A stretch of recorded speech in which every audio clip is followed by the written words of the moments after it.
السلام عليكم ورحمة الله وبركاته. أصحابتي قالي كسر هذا القناة كان فضلنا هدي أنا وعد سبتها سبسكرايب النوده بالكن فرصي أد نقطة داودها كوات الظهر نول جوكتنا وكما سنت لا جوجتان كذا ونتي آدي وحن أسود وين يا دتكي أصحابتين وصوب ديرتي ما شاء الله أد بعدين إن شاء الله هاي دمانتين أصحابتي إذا فهمت الكيجا أد بأمها سنتين ما شاء الله فيديو قلنا نوصي شير قرية لايك تا ما شاء الله انت بو إنو ديرجلين maanta waxaan ka hadli doonaa insha Allahu tacaala dhal xanuun la'aan ma jeceshahay inaad dhasho adigoo wax xanuun aan dareemin dawooyin aad qaadanin gaaska la dhuuqayo aadan qaadanin inta badan gaaskaas Muqdisho iyo Soomaaliya laga isticmaalo laakiin caalamka intiisa kale waa laga isticmaalaa intaas ba adigoo isticmaalin wax dabiici ah effect aan ku keenin adigii babygaadaba insha Allah tacaala adigoon wax xanuun dareemin ma sha Allah ayaa maxay heeto ilaahay si nabad ah kugu kala keeni doona insha Allah tacaala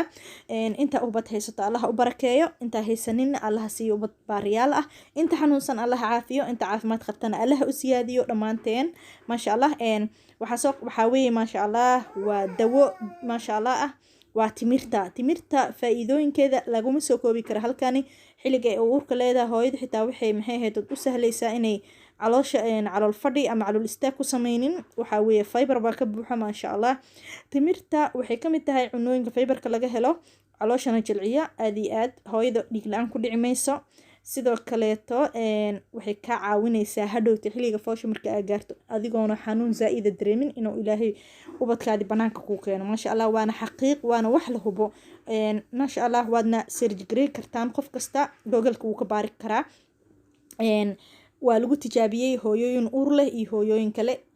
hooyooyinkii la siiyay timirta maalinta xitaa wax badan may qaadanin 3 xabo ayaa maalintii qaata la yiri iyo hooyooyinka aanan wax timira la siinin aad waxa u fududaaday inay ciyoon dhalaan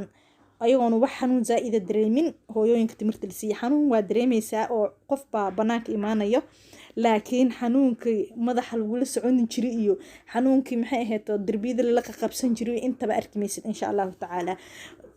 timirtan waxa bilaabaysaa marka aad soo gaarto bisha 7aad ayaa bilaabaysaa 5 xabo hadaa ka cunto 9 xabo hadaa ka cunto 3 xabo hadaa ka cunto inta adiga ka awoodo ka cun hadda xitaa kaligeed cunto galaas biyo aad ka daba cabto enaf weeye ma sha Allah 7aad iyo 8aad iyo 9aad saddexdaas bil hadaad wado ma sha Allah hadhowti adigoona cirbado lagu siin adigoona madaxa ku rafanin adigoona darbiyada ku dhigdhigin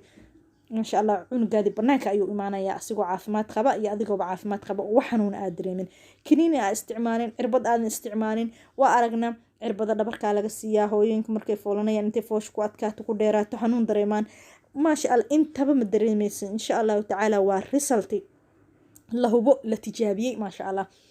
wax dawo ah u baahan maysid oo xanuunka lagaaga jajabiyo ma sha Allah xanuun waali ahna ma dareemaysid xanuun aad la socon karto ama hay'atood wax kasta ku dhaqdhaqaaqi karto garbaha laga qaban maayo suuliga hadaa tagaysid ma sha Allah waa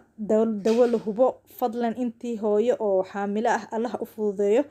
hadaad bishii 7aad soo gaartane bilow timirta cunitaankeeda bilaa hore inta badan la isku maraaco laakiin bilow insha Allah tacaala resultgeeda waad arki doontaa xilligaada foosha Allah ku fududeeyo